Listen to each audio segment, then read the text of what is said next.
Olá e bem-vindos ao canal Ultimates Fátima Deguvantes.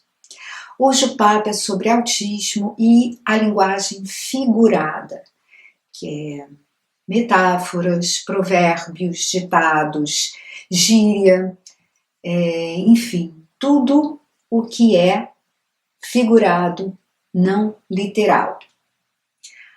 Para começar, vamos dizer que a comunicação em geral é um dos elementos que forma a tríade. Olá e bem-vindos ao canal Ultimates Fátima Deguvantes.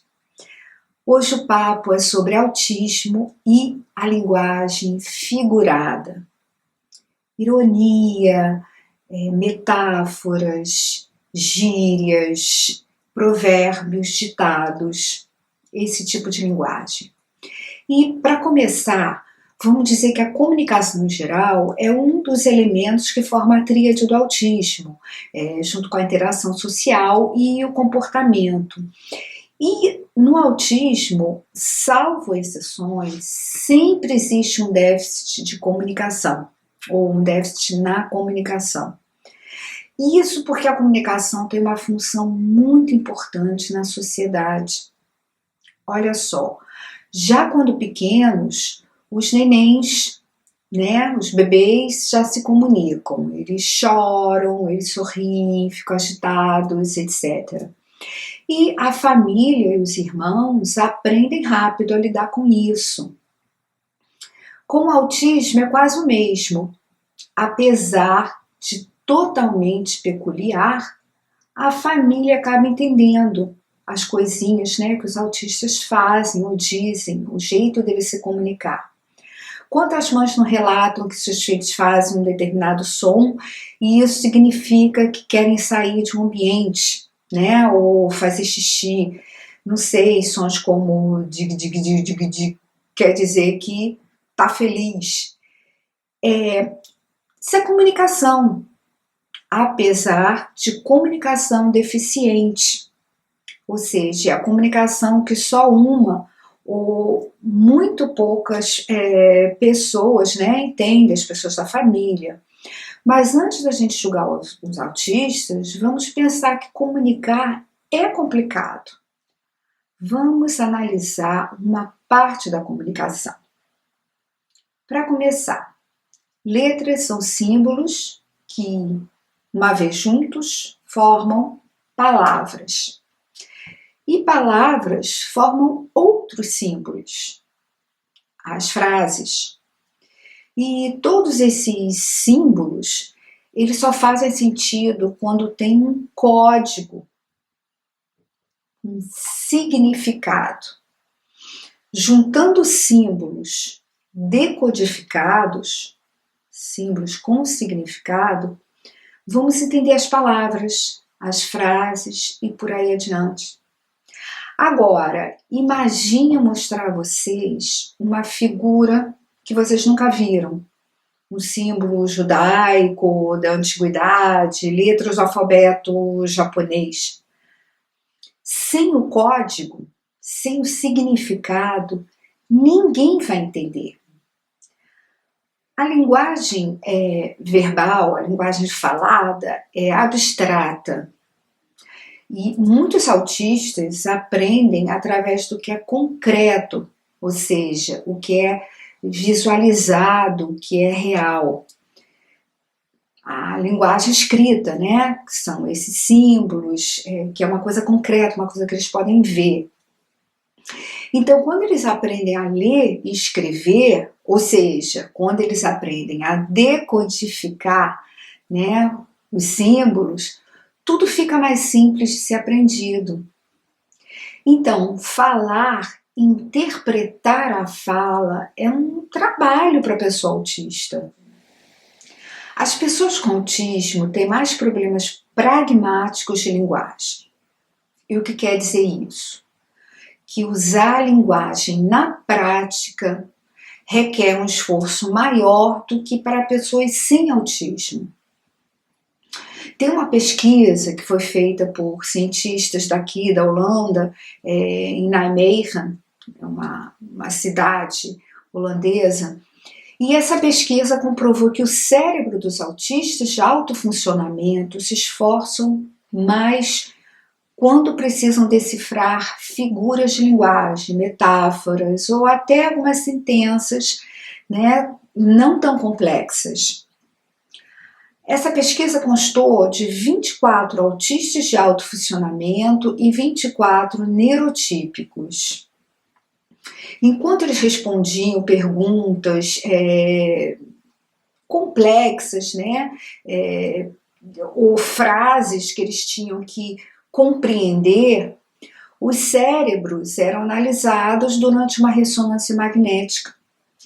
E as frases que eram ditas durante essa, né, a ressonância que eles tinham que interpretar eram tipo assim. Uma das frases dizia com uma voz, falava uma voz de criança, né, uma voz obviamente infantil, que falava assim: toda noite eu tomo uma taça de vinho. Olha só. A outra, por exemplo, a voz de um senhor, né, um homem não muito jovem, mais velho, uma linguagem um pouco, como é que se diz, cheia de pompa e mais conservadora, dizendo que iria colocar uma tatuagem de dragão nas costas. Imagina, uma voz falando assim: eu vou colocar uma tatuagem de um dragão nas minhas áreas lombares. Uma coisa assim. Enfim, era uma série de frases que pareciam estranhas. E o engraçado é que o resultado foi correto em ambos os grupos. Os com autismo e os neurotípicos. Só que a atividade cerebral dos autistas foi bem maior no lado direito do cérebro, né? O lobo frontal inferior. E esse achado foi surpreendente, por quê? Porque o lado esquerdo do cérebro é que é o responsável pela compreensão de linguagem. Então, os cientistas concluíram que a dificuldade dos autistas de alto funcionamento era tão grande que esse cérebro autista acabou fazendo uso do outro lado, do lado direito, para poder completar essas tarefas, né? Interpretar o que estava errado nas frases que estavam sendo ditas, o que não batia. Né, uma afirmação numa voz de uma pessoa que provavelmente não tinha nada a ver com aquilo que estava sendo dito. Então, olha só que bacana esse esforço. O resultado foi igual, o esforço foi maior. E com isso a gente conclui o quê? Os autistas são capazes de aprender, sim. Eles só precisam, às vezes, de um pouco mais de esforço, que pode ser tempo, pode ser o estado emocional dele, pode ser o estado físico dele, né? A saúde. Se ele não estiver se sentindo bem, se ele estiver sentindo dor, ou se ele estiver ansioso, ele vai interpretar essa linguagem com menos sucesso, talvez. Eu adoro a Temple Grandin, a autista de alto funcionamento americana, que corre o mundo explicando o autismo e como era o autismo dela. E numa das coisas que ela diz, ela fala que ela não entendia o que era dito quando ela era pequena. As palavras não faziam sentido para ela. A linguagem falada não fazia sentido. Até o dia que ela viu o que era falado. Ela leu, ela viu por escrito. E com a inteligência dela, ela juntou, né, o que eu chamo de símbolos, as letras em palavras, e as palavras em outras palavras, formando frases. E foi aí que o mundo inteiro se abriu para ela. Eu acho isso uma coisa muito, muito bacana, a gente entender que a pessoa autista, independente do grau de intelectualidade dela, independente do QI, ela pode entender sim a linguagem figurada.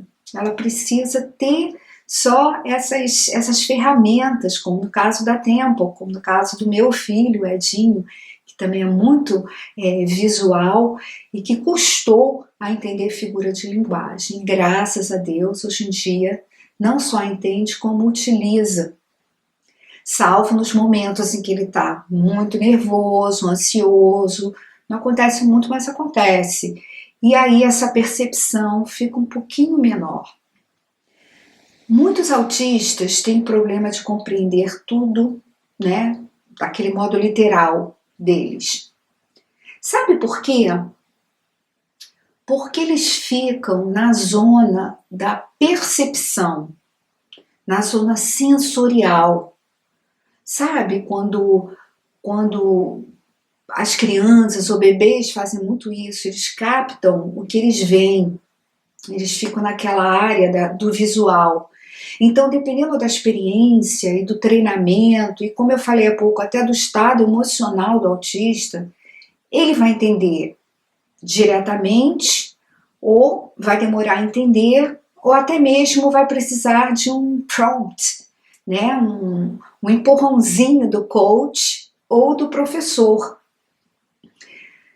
E os autistas podem entender o sentido figurado? Claro que sim, mas vão precisar da nossa ajuda. Não podemos supor que eles vão entender linguagem figurada só porque são inteligentes em outras áreas. Eles sabem muito bem resolver um problema de matemática, história, falam inglês direitinho. Aí a gente acha que eles estão com preguiça ou com má vontade ou não querem entender determinadas coisas, né? Determinadas frases, principalmente as que têm algum sentido figurado.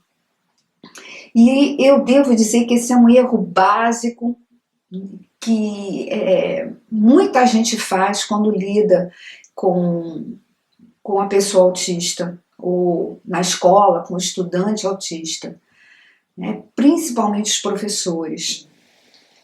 E muitos autistas enfrentam problemas com linguagem pragmática, o que os faz parecer, né, o tal sem noção, ou insensíveis. Um exemplo, quando a janela do quarto está aberta e a esposa de um autista fala, né, ou diz para ele: nossa, eu estou morrendo de frio. O marido autista poderia não compreender que ela quer ou que ela espera que ele feche a janela. A primeira impressão é de falta de atenção ou de falta de consideração, né? Na verdade, ele entendeu que ela sente frio, mas ela não pediu para ele fechar a janela. Tá vendo? É um simples problema de interpretação de linguagem pragmática, linguagem na prática. A mesma coisa pode acontecer com a ironia, com o uso de provérbios, metáforas, gírias. O óbvio para o neurotípico pode não ser tão óbvio para o autista. E a armadilha é achar que por serem inteligentes, eu vivo repetindo isso, eles não vão compreender o que é dito. Não é verdade. Eles podem compreender? Podem, mas eles vão precisar de um pouco da tua ajuda, da minha ajuda, da ajuda das pessoas que lidam com ele, dos professores, ou dos parceiros, dos filhos, dos pais. Os autistas podem compreender tudo e muitas vezes não conseguem porque a gente não está cooperando e a gente não sabe que não está cooperando. Então, entender essa parte, acho que já vai ajudar bastante. Para terminar esse papo de hoje, algumas estratégias. Treine seu filho, seu aluno ou cliente que você cuida, né, no coaching, treine essa pessoa com dificuldades de linguagem figurada. Não diminua a autoestima dele ou dela com críticas tipo: você é tão inteligente, como pode não entender isso ou aquilo? Não diminua essa autoestima necessária para ele ter até vontade de continuar a entender alguma coisa. E não achar que todo mundo acha isso, então eu não entendo mesmo. Aí ele mesmo não quer mais aprender. Diga a ele ou a ela, ao autista, que vai ajudá-lo ou ajudá-la a entender o sentido figurado. E toda vez que usar uma metáfora, ou um provérbio, um ditado, etc., escreva no papel o significado. Faz um livrinho cheio desses significados, porque esse tipo de linguagem figurada, ele é constante, a gente está sempre falando alguma coisa que não é literal. Então, toda vez que usar, deixa um papel e caneta ali do lado e escreve. Pode fazer mesmo um livrinho. Ou para as escolas, toda vez que pensarem em alguma coisa, todos os professores, o corpo docente, escreve num documento e depois imprime uma coisinha especial para os alunos autistas da escola. Isso é inclusão também. Né? Ensinem essas pessoas, treinem com elas o sentido da linguagem figurada, porque é importante para a vida. E, gente, o autista pode aprender. É só a gente ter a vontade e esse pouquinho de criatividade para ensinar. Muito obrigada por terem ouvido. Uma boa quarta-feira para vocês e até a próxima com mais um tema. Um abraço!